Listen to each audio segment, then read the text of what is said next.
Y no sé si usted lo valore o no, pero yo lo valoro tanto, me encanta, estoy feliz de poder reunirme con mis hermanos cada domingo, cada miércoles, libremente. Estoy feliz porque sé que, estoy seguro que nadie los presionó a venir a ustedes, ni a mí. Espero que no los hayan presionado. Y eso es bonito, sí, venir libremente con un propósito, y ese propósito es de escuchar la palabra de Dios, de saber qué dice Dios, de entender su palabra, de descubrir sus misterios que nos revela, y de disfrutarlos y de compartirlos y de crecer. Ayer fuimos al Harvest Crusade. Es algo monstruoso. Es un gentío increíble. Yo cuando estábamos yendo para allá dije, ¿qué tal si nadie aparece? ¿Qué tal si nadie llega? Porque nadie estamos obligados a ir a ninguno de esos eventos, para nada. Sí, ¿cómo es posible de que alguien crea que se va, digamos que alguien crea, ¿cómo es posible que alguien crea que, vamos a rentar el estadio y vamos a invitar a la gente a ver si viene? Yo dije, van a ver, yo nunca había ido, honestamente, pero yo no sé, yo digo que si digo 10,000 personas se me hace poquito. Yo creo que habíamos 20,000 gentes. Estaba lleno el estadio. Si nada más como 2,000 gentes bajaron a recibir a Cristo en medio del field, del field de béisbol, o de, no sé qué sea, fútbol americano, no sé qué es ahí, pues béisbol. Pero ¿de dónde salió tanta gente? ¿Quién la trajo? Yo no sé usted, pero es maravilloso. Dios está con nosotros, es glorioso el Señor. Mira, ahí estoy yo. Yo no sé quién era ese. Pero la verdad es de que es algo bien bonito, es algo bien precioso. Y lo mismo pasa aquí, pues. No son las cantidades de gentes, es el corazón. Yo estaba pensando, ¿cuántas gentes de las que estamos aquí todos tenemos un corazón de seguir a Dios? ¿Cuántas? Y digo, y solamente Dios sabe los corazones. Lo que yo sí veo es gente disponible. Y Dios no anda buscando a los santos. Si usted cree que Dios lo va a encontrar y es un casting y usted va a estar bien santo para que Dios lo encuentre, no. Dios anda buscando a los que creen que Él los puede perdonar. Allá en el estadio y aquí en esta congregación. Y la Biblia dice que de la congregación salió el que se puede acercar a Dios y poner su mano en Él y poner su mano en el mundo pecador. Y esa es nuestra esperanza, porque no hay otra esperanza. No podemos anhelar llegar al cielo sin Jesús. Es una locura eso. Dios no lo admite, sino para qué venía. Pero qué bendición tenemos nosotros, que sabemos esa verdad, que el Señor decidió venir, caminar entre nosotros, llegar al cielo, tener la gloria que antes tenía, y decirle a Dios, yo quiero que la gloria que yo tengo la tengan ellos conmigo como yo la tengo contigo. No sé si usted lo valora eso, pero yo me desmayo por eso, me caigo de rodillas. Es algo glorioso, increíble. Amén. Amén. Ay, bendito Dios amoroso. Versículo 15 al 20. Voy a leer los del 15 al 20 del capítulo 4, y luego ya nos doblemos poco a poquito. Y a ver, voy a tratar, a ver si tengo tiempo de leer otra vez ese al final, para entender si aprendimos algo, ¿no? Porque no quisiera que, a veces eso pasa, leo los versículos ahorita y luego nos damos de uno por uno y luego se nos olvida cuál fue el punto de los versículos que leímos. Yo no quiero que al leerlo usted otra vez encuentre lo que ahora aprendimos, porque por eso vamos de versículo por versículo. Entonces, que no se pierda. Sí, cierto, a veces me profundizo mucho en un versículo porque quiero sacarle jugo, sí, pero que no se nos pierda que todavía estamos viendo un versículo, o 2 versículos, o 3 versículos, que todavía estamos hablando de la palabra de Dios. Sí, de ninguna manera quisiera que ustedes entendieran que es yo el que tengo ideas buenas, para nada. Quisiera que entendieran que estamos estudiando, profundizando en la palabra, que es maravillosa. ¿Ahí estamos? Pues la ley produce ira, pero donde no hay ley, tampoco hay transgresión.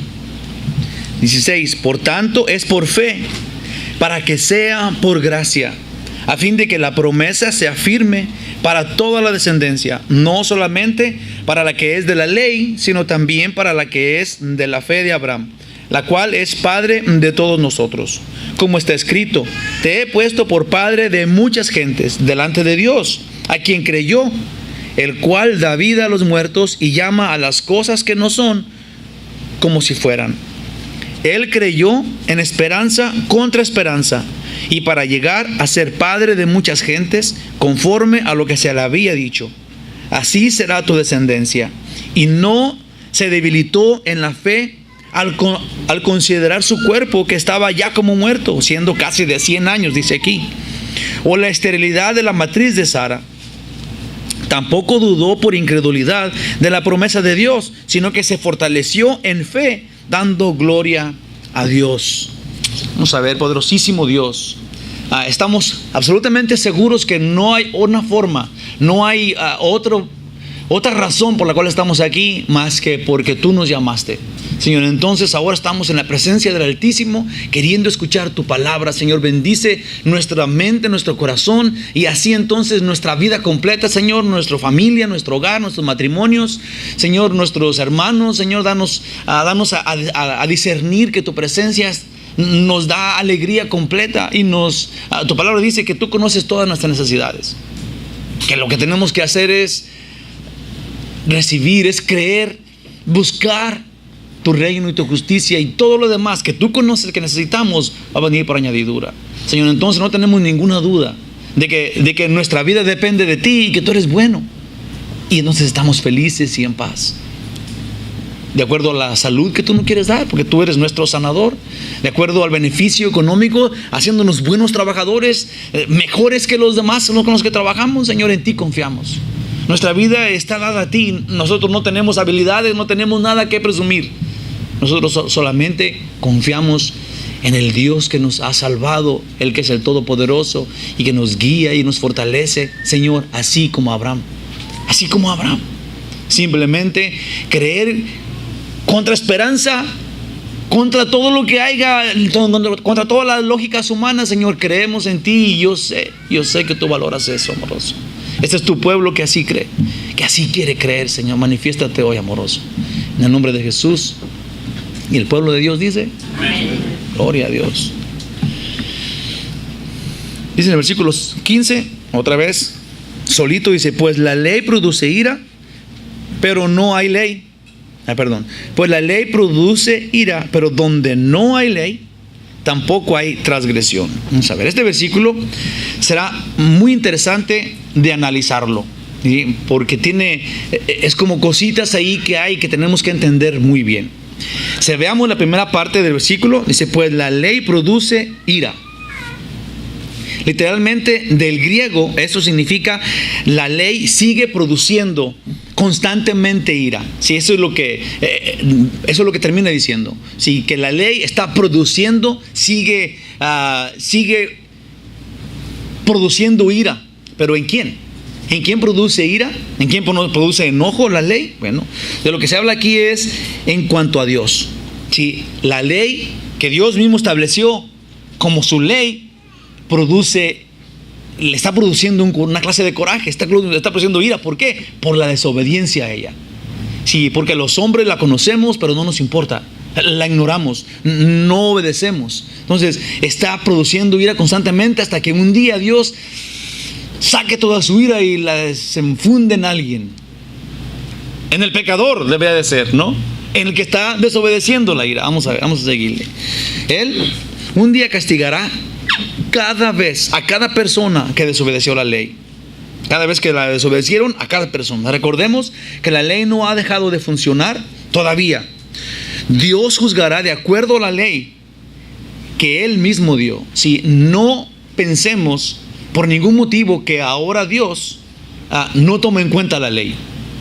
Dios dio la ley y Jesús dijo: y la ley todavía está en pie, y ni una coma, ni un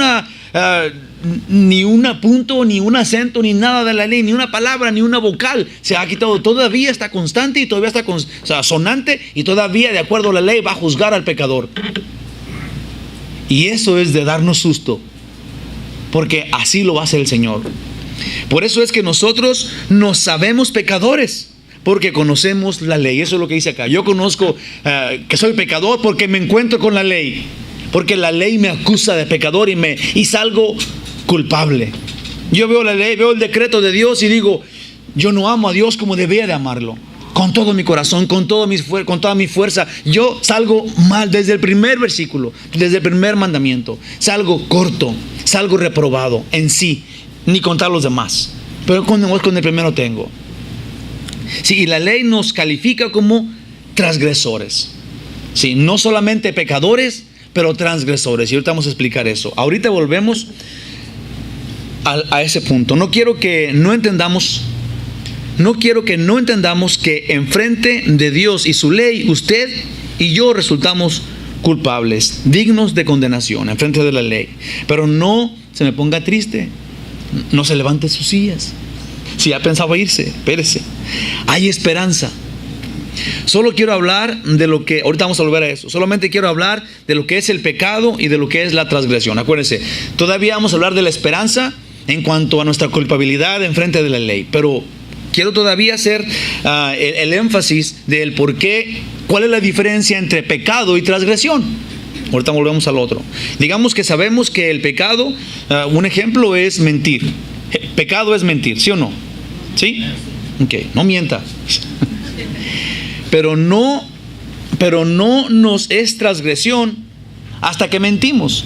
¿Sí? Sabemos que la ley dice no mientas. Pero si no mentimos, nomás conocemos que eso es pecado, pero todavía no hemos hecho la transgresión, todavía no hemos agredido a Dios. Sabemos cuál es el pecado, pero no hemos hecho esta transgresión. Entonces, tus transgresiones son cuando lo que conoces como pecado es lo que terminas haciendo. El que usted y yo nos declaremos pecadores es la absoluta verdad. Nosotros somos pecadores porque la ley nos acusa, sí. Y si somos honestos, entonces hemos sido también transgresores de la ley. No nada más conocimos el pecado y ese es el problema con Dios. Sí, que conocemos la ley nos enseñó qué es el pecado y qué no es el pecado. Y nosotros hemos concluido solitos que hemos caído en pecado. Que hemos mentido, que hemos robado, que hemos deseado a la mujer de nuestro prójimo o el hombre de las cosas ajenas, que hemos amado poco a Dios. Entonces, todo esto nos acusa en frente de Dios. Y hemos pasado de conocer al pecado ahora a ser transgresores del pecado. Es la verdad. Esto dice la Biblia.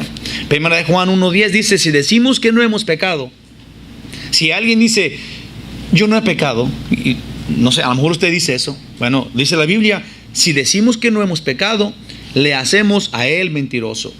Y su palabra no está en nosotros. Toda esta gente que usted conoce, porque yo conozco algunos que dicen, yo no soy tan malo como para ir a la iglesia. Los que van a la iglesia son los que salieron de la cárcel y mataron a quién sabe quién. Y esos aleluyas, los que andan con su Biblia en la mano, algo hicieron. Por eso van ahí, se quieren tapar. Son hipócritas.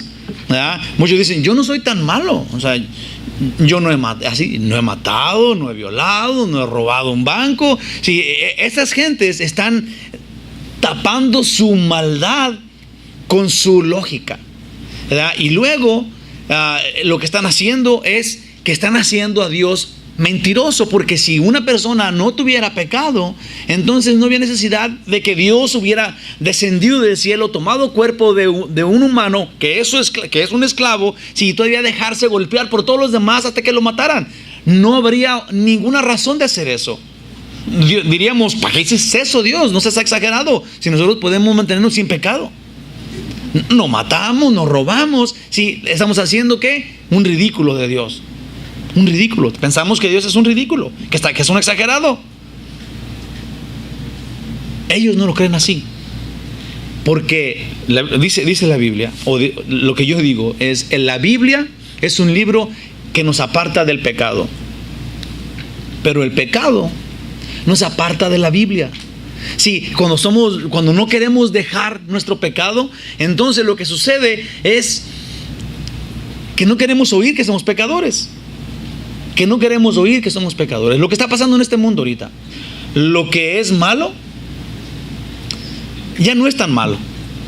No sé si ha visto camisetas, se me dice bad is the new good. ¿Lo ha visto? Sí, lo bueno es lo malo es lo nuevo bueno. Lo malo es lo nuevo bueno. Si ya ahorita la gente, honestamente, antes había unas grandes luchas, se escribieron libros y libros y libros para decidir qué es malo. O esto es malo. Y otros decían, no, no es tan malo, es bueno. Otra gente decía, no, eso no es tan bueno, es malo. Pero ahorita brincamos esa controversia y ahora ya no hay ni malo. Esa fue la conclusión, ya no hay ni malo ni bueno. Porque ahora la gente juzga de acuerdo a como ellos creen. Entonces, para unos es malo, para unos es bueno. Para unos es bueno, para unos es malo. Entonces, ¿qué es? Nada. Ya puede ser hombre o mujer, está bien. Ya puede ser pecador, de acuerdo. Pecador es nomás de acuerdo como yo entiendo. Y yo digo una cosa, si alguien cree que Dios está equivocado, entonces que escriba su Biblia. Sí, porque si Dios está equivocado, entonces tiene que haber un libro en donde sea contrario a Dios para poder decir nosotros, no, esto dice la Biblia, pero esto dice este otro libro que escribió Miguel, o que escribió Juan, o que escribió Pedro González, o quien sea. Sí, porque no podemos comparar nuestra opinión con la palabra de Dios, y el mundo está haciendo eso, disminuyendo la autoridad de la palabra de Dios y poniendo sus propios pensamientos. Y ahora lo que yo creo, lo que el mundo dice es mucho mayor, olvídate de lo que dice Dios. Esto es más mejor. Porque si vamos a comparar lo bueno, no podemos usar nuestra mente, no podemos usar nuestras experiencias, ni siquiera nuestra opinión propia. Tenemos que comparar lo bueno con lo que dice la Biblia contra lo malo que es el mundo. Sí, y ahí no hay vuelta de hoja. Ahí estamos seguros. No es lo que usted cree que sea bueno, porque entonces caeríamos en esa trampa. ¿Se fijó aquí o no? ¿No? ¿Verdad que sí? ¿No? ¿Es bueno? No, la cosa es esa. La Biblia es la verdad. En la Biblia está lo que tenemos que hacer. Las opiniones de los hombres, ¿sí?, no son lo que nosotros estamos peleando. Digamos, contra las opiniones de los hombres no está nuestra opinión. Ellos pueden opinar lo que sea, nosotros opinamos lo que diga Dios. ¿Está bien? Así nos metemos en broncas y dejamos a Dios contra ellos y a ver qué hacen ellos. Así, lo que decimos nosotros que es bueno, decimos, no, eso dice Dios. Y a ver qué hacen con eso. Porque si no hay ni discusiones que serían vanas, ni que yo opino esto, ni nada. Oye, pero ¿por qué opinas así? ¿Pero por qué tú no quieres a estas personas? ¿Que por qué tú odias a este? Yo no odio a nadie, mijo. Yo nada más obedezco lo que dice Dios. Y Dios dice así, así, así. Y yo también. Alégale a Él. ¿Está bien? Esto no nos libra de la ira de Dios contra el pecado, lo que significa, sí, que cuando nosotros, digamos que conocimos la Biblia, conocimos la ley, y luego entendimos que el ir a hacer lo contrario que dice la Biblia nos hace transgresores. Y luego ya entendimos eso. Ok, somos pecadores. Somos pecadores. ¿Todos somos pecadores? Sí. El entenderlo, el afirmarlo, no nos libra todavía de la ira de Dios, porque al afirmar que somos pecadores, estamos afirmando que Dios tiene derecho a desbaratarnos, a destruirnos por pecadores. El pago del pecado es muerte, dice la palabra de Dios. Entonces, al decir nosotros, oh sí, yo sé, entiendo, yo soy pecador, no hay de otra. Dios tiene la razón. Dice que todos quedaron cortos de la gloria de Dios. Todos son pecadores, no hay uno solo bueno. Entiendo, yo también soy un pecador. Ahí está. Eso no nos libra de la ira de Dios. Dios nos va a decir, ok, qué bueno, porque ahora voy a descargar mi ira contra ti porque eres un pecador que reconoce que eres pecador. O reconozcas o no, eres pecador, Él te va a juzgar, pero ahora tú dices, yo soy pecador. Todos nosotros aquí decimos, somos pecadores, ¿de acuerdo? Entonces, aguas, porque Dios puede descargar su ira contra nosotros en cualquier momento. Vamos a ver. Al reconocernos pecadores, le damos la razón a Dios para que nos juzgue. Porque el pecado le enoja. Y por un pecado somos reos de muerte, un solo pecado. Dicen las Escrituras que el pago del pecado es muerte.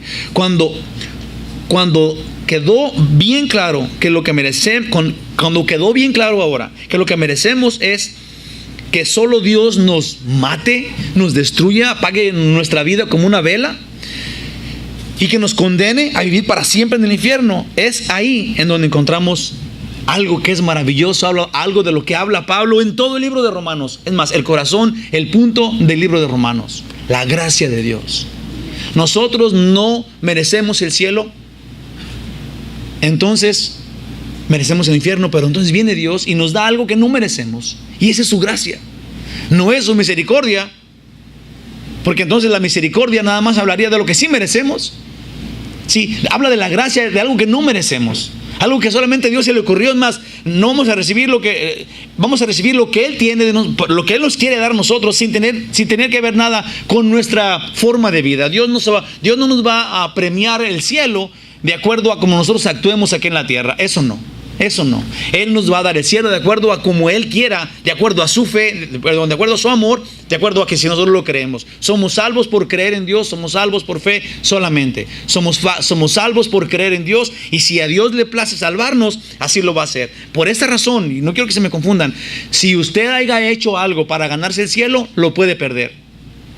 Si usted hizo algo, si usted puede hacer algo para ganarse el cielo, entonces usted puede perder la salvación, porque depende de algo que usted hizo. Amén. Pero si Dios se la regaló, ¿cómo la puede perder? ¿Cómo puede perder algo que alguien le regala? Dios le regaló la salvación y usted no puede perderla. Solamente que usted la rechace. Solamente que aunque usted ya la tenga, la deje a un lado. Ya hablamos mucho de eso la semana pasada. No puede perder nadie la salvación, porque la salvación es un regalo. Digamos que todavía está ahí arriba de todos nosotros, pero la toma el que tiene fe, y el que no, la rechaza. Aunque ahí está todavía. Dios murió por ¿cuántas personas en la cruz del Calvario? Por todos. Y termina diciendo, digamos, en muchos lugares, pero solamente los que confíen en Dios. En el Evangelio de Juan dice, y Él vino a los suyos y los suyos no le recibieron, mas los que le recibieron pasaron a tener la potestad de la autoridad para ser llamados por Él hijos de Dios, para ser hijos de Dios. Entonces solamente el que lo reciba pasa a ser hijo de Dios, y la salvación, la muerte de Jesús en la cruz, tiene contabilidad. Ahora somos salvos porque creemos, y Él así lo estableció. Amén. Dice, oh hermanito, su gracia, Dios mismo se proveyó el sacrificio que le dejaría satisfecha su ira. Dios se proveyó para Él un sacrificio que le sanaría a Él su enojo contra los pecadores. Él proveyó la gracia, algo regalado que no tiene que ver con ninguna obra que hayamos hecho nosotros. No la escondió, no escondió su pecado o lo disimuló. Nos cuenta Isaías como si ya hubiera pasado aún cientos de años antes de que sucediera. Isaías 500 años antes de que Jesús viniera, profetizó esto acerca de la gracia de Dios, de la manera de salvación que pudiéramos tener nosotros.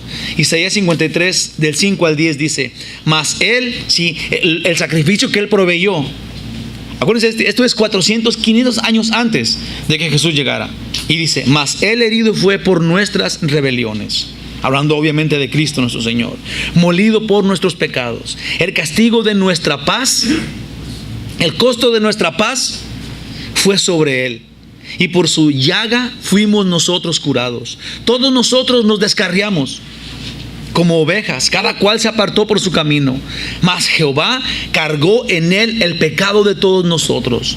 ¿Se fijan cómo está explicadita la gracia de Dios? ¿Cómo es que ahora nosotros somos salvos por fe, pero no es algo sin sentido? Tiene sentido. El Señor nos salvó porque Él hizo algo maravilloso, y nuestro pecado lo puso en alguien. Si no se olvidó, no se hizo el disimulado, pásense por la puerta de atrás, olvídense de todo, díganles que yo los mando. No fue así. Él agarró toda la ira que Él tiene contra el pecado, nos la quitó a nosotros y se la puso a su Hijo, y después lo destruyó a Él. Sí, se llama justicia. Él de todos modos cumplió con su justicia, y esa justicia que nos salva a nosotros se llama la gracia de Dios, que para nosotros en la justicia de Dios fue de gratis. No conseguimos nada por nuestras obras o por nuestra linda cara. Es por el amor, por la gracia del divino creador del universo, que decidió por su propia voluntad salvarnos porque nos ama. Salvarnos porque nos ama. No importa qué tan pecador hayas hecho o qué tan bueno hayas sido. Es su gracia, es el poder de Él, es su manifestación de amor hacia el hombre pecador. Hermanos, esto es lo más precioso que tenemos. Ese es el Evangelio, ese es el corazón, la explicación del Evangelio, el por qué Dios lo hizo. Porque nos ama y fue por gracia, por su voluntad. Jehová cargó en Él el pecado de todos nosotros. En el 7, angustiado Él y afligido, no abrió su boca. Como cordero fue llevado al matadero, y como oveja delante de sus trasquiladores, enmudeció y no abrió su boca. Por cárcel y por juicio fue quitado. Nadie nunca sabe, o nunca nadie ha dicho o ha proclamado que lo que pasó con Jesús fue algo justo. Sí, la ley dictaba que no podían hacer un juicio durante la noche, y exactamente lo que pasó. Que nadie podía ser reo de muerte antes de llevarlo a un magisterio y ser juzgado justamente. Y eso fue lo que hicieron, injustamente, porque sí, fue y lo mataron. Dice acá, por cárcel y por juicio fue quitado. Y su generación, ¿quién la contará? Dice, porque fue cortado de la tierra de los vivientes, que significa lo mataron. Y por la rebelión de mi pueblo fue herido. Por la rebelión de mi pueblo, eso me encanta, porque el Señor está hablando aquí. La rebelión de mi pueblo, nosotros los creyentes, fue herido. Por los que crean, fue herido. Y se dispuso con los impíos su sepultura. Mas con los ricos, sabemos la historia de Nicodemo y de José de Arimatea, con los ricos fue su muerte, aunque nunca hizo maldad, ni hubo engaño en su boca. Si no estamos hablando de Jesús, mucha gente dice, no, es que ese es el pueblo de Israel. Conocemos la historia de Israel. Pueblo rebelde, Dios se divorció de ellos en una de las escrituras. Me divorcio de ti, Israel. Sí, Israel era, por eso vino Nabucodonosor, un pagano, a ser el rey de ellos, porque eran completamente idólatras. Sí, ellos sí se encontró mucho pecado en ellos. No puede ser el pueblo de Israel. Tenemos uno que no cometió nunca pecado, que lo conocemos, es nuestro Salvador. Por eso ahora lo adoramos y nos gozamos en esa gracia que Él nos reveló. Dice, ni hubo engaño en su boca. Con todo eso Jehová quiso quebrantarlo, sujetándole a padecimientos.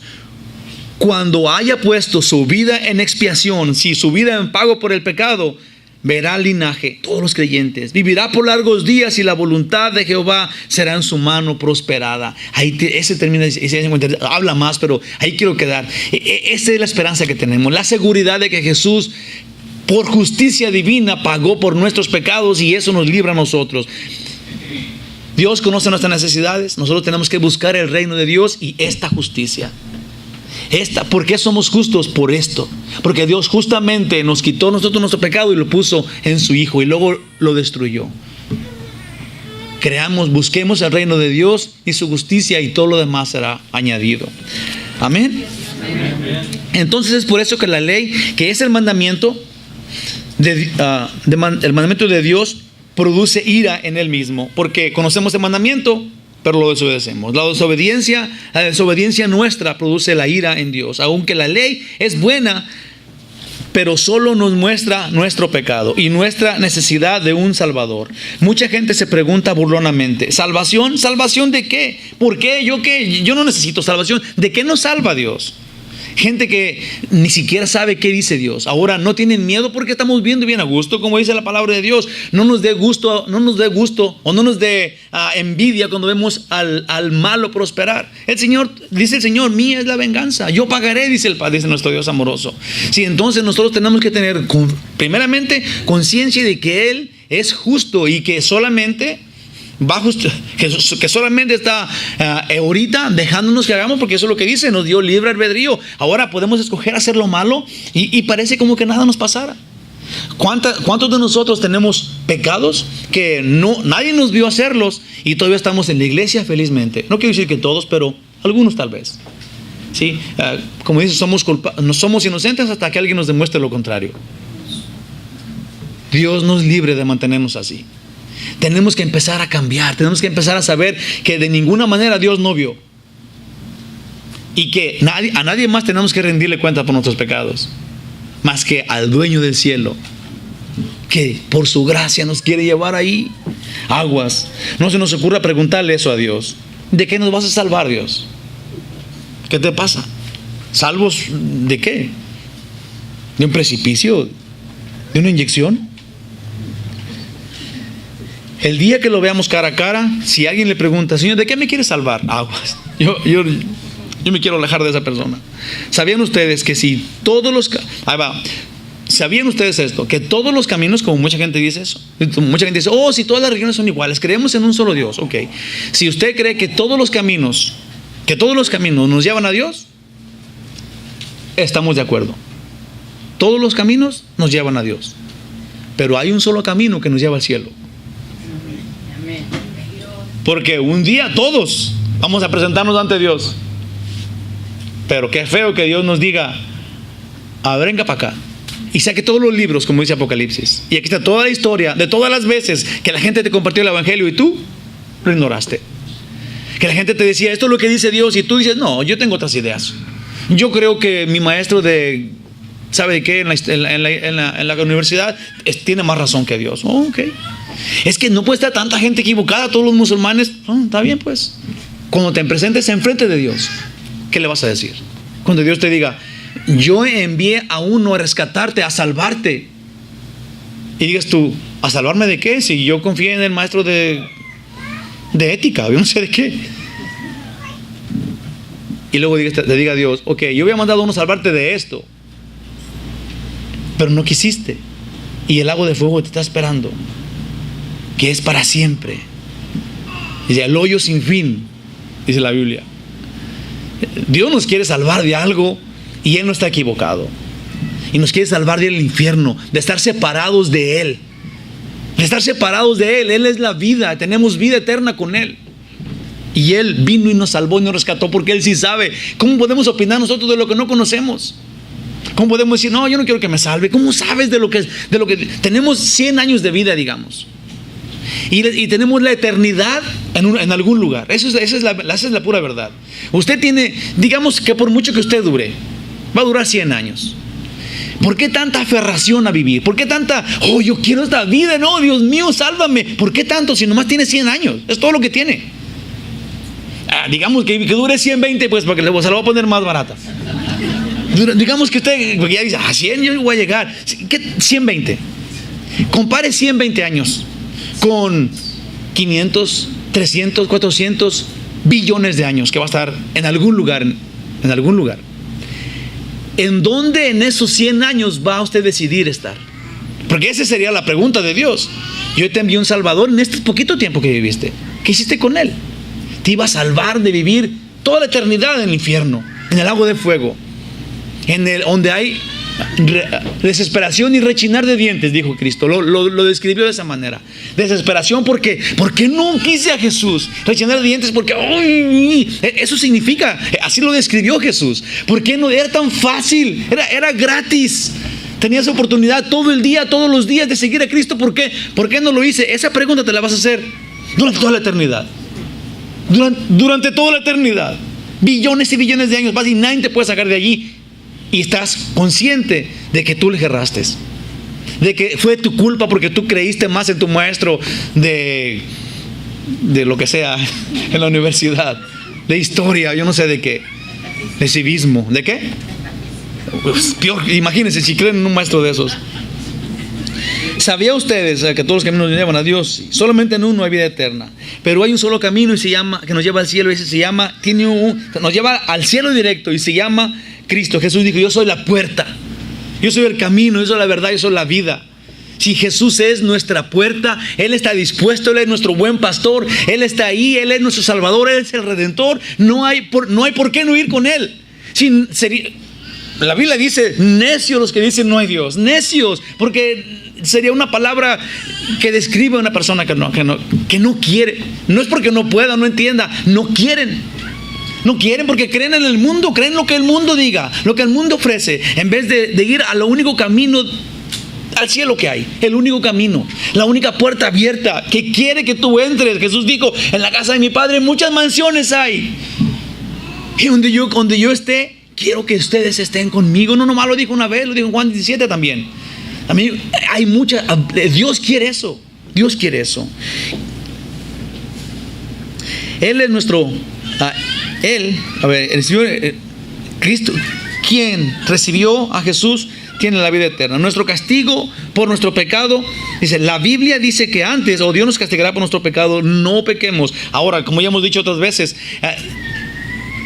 el capítulo 2, es el capítulo 2 de 1 de Juan. Dice, hijitos míos, les escribo para que no pequen. Pero si alguno hubiese pecado, que obviamente que son todos, no se preocupen, abogado tenemos para con el Padre, que es Jesucristo el justo. Entonces, como ya dijimos, Dios no está buscando los más santos de todos para salvarlos. Está buscando los que reconozcan que Jesús es el perdonador, el que perdona al más vil de los pecadores. A este anda buscando, y cuando lo entendamos vamos a tener la paz grande, porque vamos a depender de su amor y no de nuestra conducta. y no de nuestra conducta. Ahora, al recibirlo a Él, tenemos que buscar agradarlo. De algún modo, tener que cambiar nuestra vida. Él dice, el que me ama porque lo salvé, mi palabra cumple. Y mi Padre y yo vamos a hacer morada con Él. Glorioso Señor. No, Él lo hace todo por nosotros. Él pone en nosotros el querer tanto como el hacer, de acuerdo a su propia voluntad, a su buena voluntad. La Biblia dice que antes de que la ley fuera dada, ya había pecado. Antes de que la ley fuera, ya había pecado. Acuérdense, Adán y Eva cayeron en pecado, pero no podían ser transgresores de la ley porque todavía no había ley. Y aún con esto en mente, tiene más sentido la salvación por fe y no por cumplir la ley. Si antes de la ley ya había pecado, entonces solamente desde antes de la ley podíamos ser salvos por creer, sin la ley. Antes de la ley ya había pecado, pero ya eran salvos o eran pecadores. Antes de la ley no eran transgresores porque solamente fuimos transgresores los que agresivos una agresión no cumpliendo la ley. Desobedecimos, ahora pues somos transgresores de la ley, somos pecadores. Romanos 5 del 12 al 13 dice, por tanto, como el pecado entró en el mundo por un hombre y por el pecado la muerte, así la muerte pasó a todos los hombres, por cuanto todos pecaron. Pues antes de la ley había pecado en el mundo, pero donde no hay ley, no se inculpa el pecado. Aunque ya había ley, no podíamos ser transgresores de la ley porque no había ley. Aunque ya había pecado, no había ley. Y como no había ley, no podíamos ser transgresores de la ley. Un ejemplo tan sencillo. Si yo tengo un árbol de manzanas afuera de mi casa, sí, y cada vez que ustedes pasan, lo dejan bien pelón, porque arrancan todas mis pobres manzanas, ¿verdad? Y ahí está, y pasa un año y está llena de manzanas, llegan todos y estás arriba de uno, de otro, y agarrando las manzanas de más para arriba y me dejan siempre mi árbol bien pelón. Y piensan mis flores que están abajo y todo. Un día digo, que basta, esa de iglesia de Murrieta son bien comelones de manzanas. Entonces le pongo un cerquito ahí, le pongo 2 letreros y diga, no traspase, porque esta es una propiedad privada. Antes usted pasaba libremente y agarraba manzanas, ¿verdad que sí? Porque estaba en la calle. Pero cuando yo puse un letrero y puse mi fence, si usted se mete allí, es una transgresión, porque ahora ya hubo ley. Así es la ley. Antes de todos modos me robaba, pero no podía acusarlo. No podía acusarlo porque no había nada. Ahora si alguien traspasa allí, como dicen, ya no tenga cuidado del perro, ahora tenga cuidado del dueño. Uno de mis pasajes favoritos de la Biblia es Colosenses 2, del 13 al 14, dice, y a vosotros estando muertos en pecado y en la incircuncisión de vuestra carne, sí, digamos viviendo todavía en la carne, os dio vida juntamente con Él, perdonándoos todos los pecados, anulando el acta que significa la ley, anulando el acta que nos era contraria a nosotros, anulando el acta de los decretos que había contra nosotros, que nos era contraria, quitándola del medio y clavándola en la cruz. Jesús dijo, yo no vine a suprimir la ley, la vine a cumplir. Y porque Él cumplió la ley, usted y yo, fíjese, la ley no perdió su valor, para nada.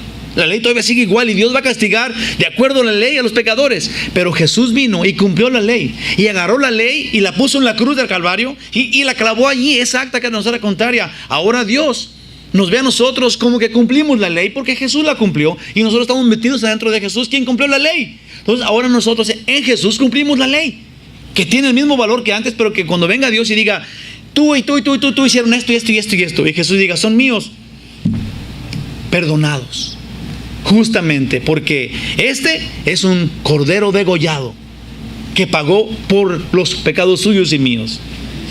¿Entendió eso? Porque ese es el evangelio, precioso. Ese es el evangelio. La culpa suya pasó a ser culpa de Cristo, quien ya pagó esa culpa. Quien ya pagó esa culpa. La ley todavía es constante, es válida, pero Jesús la cumplió y pagó nuestra culpa. Ese es el evangelio. Usted y yo no tenemos culpa, aún enfrente de la ley. Aún enfrente, con la ley arriba de nosotros, Jesús agarró el decreto que nos era contrario y lo puso en la cruz y dijo, pagado, saldado. La ley no está muerta, pero en Cristo nosotros morimos a la ley. Ahora vivimos en la fe. Amén. 16, como dice mi mamá. Dice el 16, por tanto es por fe, para que sea por gracia, a fin de que la promesa se afirme para toda la descendencia, no solamente para la que es de la ley, sino también para la que es de la fe de Abraham, la cual es Padre de todos nosotros. Esto ya es bien claro, lo podemos entender fácilmente. Si no es por obras, es por gracia. Entonces a los de la circuncisión, que es a los judíos, o a los no judíos, nos cuesta igual. Es por fe, es por creer en Dios, y Él nos salvó a todos por su gracia. En otras palabras, si no es por fe, no puede ser por gracia. Si no es por fe, que significaría ninguna obra, entonces no podía ser por gracia si no era por fe. Si por fe es por gracia, por obras no es por gracia. Y la fe no es una obra. Eso pónganselo acá, porque hay unos que alegan eso. O ustedes dicen que no es por obras, pero luego tienen que ser la obra de la fe. Y eso es una mentira. Sí, la fe no es ninguna obra. Nosotros no somos salvos por la obra de la fe. Somos salvos a consecuencia de lo que Dios hizo, y por eso ahora creemos. Déjame le explico acá, porque acá lo escribí. Si no, dice, y la fe no es una obra nuestra, sino es todavía solo la consecuencia de la obra de Dios. Como ya hemos dicho anteriormente, la persona rescatada, porque se estaba ahogando, no escogió tener fe en el que lo rescató. ¿Estamos de acuerdo ahí? Si una persona se está ahogando y alguien viene y lo rescata, no dijo, no, yo no confío en ti. Ese quiere que lo salven ya, y lo rescataron ahora. Tuvo fe en él porque lo salvó. Sí, no fue obra de él la que la salvó, era la obra del que lo salvó la que lo salvó. ¿Se entiende o los confundí todos? Sí, nuestra fe no es el pago. Nuestra fe no es el pago. No diga, somos salvos porque mi fe, mi gran fe, qué gran hombre de fe soy yo. Fui salvo por mi gran fe. Qué inteligente soy yo, creí en Dios. No, la fe es solamente la consecuencia de la obra magnífica de Dios. Es el decir, sí, Señor, sí. Ahí no va ninguna obra. Ahí nomás va un aceptar la obra de Dios. Es nomás, sí, Señor, sí, estoy seguro que tú eres mi Salvador, tú eres mi Rey, yo creo en ti, tú eres Dios. Y soy salvo por eso. Sí, la fe no es ninguna, es la obra de Dios manifiesta en nosotros. Esa es la fe, esa es confiar en Dios. Solo acepto el rescate de Dios. Solo acepto el rescate de Dios y evito la ira de Dios. Sí, el rescate de Dios viene sin la ira de Dios. Es la gracia, en donde si era por obras, Dios estaba enojado porque éramos desobedientes. Pero Dios ya no se metió en ese problema. No se fijó en nuestras obras, sino dijo, no, por amor lo salvo. Y ya no hay ira ahí. Ya no hay ira ahí. Es nada más la fe, es nada más el amor de Dios, que fue por su gracia. Mas con todo su amor nos ofrece justificación gratuitamente. Él prefiere declarar justo al inocente. Él prefiere declarar justo o inocente al pecador y darle así vida eterna en el cielo por su gracia, porque así le plació, sin que éste lo merezca. Solo si el pecador empedernido, sin esperanza, lo recibe. Una persona que es un pecador y que le gusta el pecado, como a cada uno de nosotros, si encontramos al que perdona los pecados por gracia, entonces podemos decir que tenemos fe. Nos consideramos personas de fe por creer en Jesús, Hijo de Dios. Ahora, Jesús, Hijo de Dios, no es el más grande de todos los profetas, ni es el hombre más importante de entre todos los hombres de la vida. Ni siquiera Jesús es uno de los más grandes ángeles de Dios, ni es el Hijo de Dios como otro Dios. Jesús es, precioso de mi corazón, la segunda persona de la eternidad. Es en el Hijo toda la majestad del Padre. Jesús es Dios. Si Jesús no es Dios, no podemos tener el perdón de los pecados, porque aún los enemigos de Jesús dijeron, solamente Dios perdona los pecados. Y si Jesús sí es Dios, entonces yo tengo salvación por lo que Él hizo por mí en la cruz de Calvario. Y ahora, como dijimos la semana pasada, ese amor por lo que Él lo hizo me contriñe, me atrapa, y no puedo escaparme de ese amor. Y ahora ese amor me hace vivir de acuerdo a su voluntad, de acuerdo a lo que dice la palabra de Dios, en su voluntad, en su amor. Es tan importante, preciosos, que entendamos que si no es por fe en Cristo, no hay salvación. Es a través de Jesús, solamente en creer en Él. Es un pacto divino que se entiende solo porque sabemos que Dios es bueno. Es pacto de Dios con Dios, inquebrantable, es un pacto divino. válido para los pecadores que tienen la fe en el Salvador Jesús. Juan 3:36 dice: el que cree en el Hijo tiene vida eterna, pero el que rehúsa creer en el Hijo no verá la vida, sino que la ira de Dios será sobre él. Es tan sencillo. ¿Usted cree en Jesús, quien es Dios, o usted es contrario a Dios? Jesús dijo eso: ¿eres conmigo o contra de mí? ¿Estás conmigo o desparramas? No hay más caminos, no hay vuelta de hoja, y no es poco. Mucha gente dice: no, pero es que ¿por qué tiene que ser tan cerrado? ¿Por qué tan angosto? Nomás un solo camino. Sí, pero es un camino y está abierto, y la puerta está abierta de par en par para que entres. ¿Cuántos caminos ocupas para ir al cielo? ¿Cuántos caminos ocupas? ¿Qué tan grande está la puerta que tú quieres entrar al cielo para que quepas? Es suficiente, Dios, es suficiente. Es un camino y está abierto. Ahorita está abierto. Esta promesa abarca a todos los creyentes de todos los tiempos, judíos y no judíos, guerreros o amas de casa. Hasta a los feos alcanza esta promesa. Imagínense, los feos de afuera, nosotros aquí estamos bien guapos. También son salvos si creen. Esa salvación es pues segura.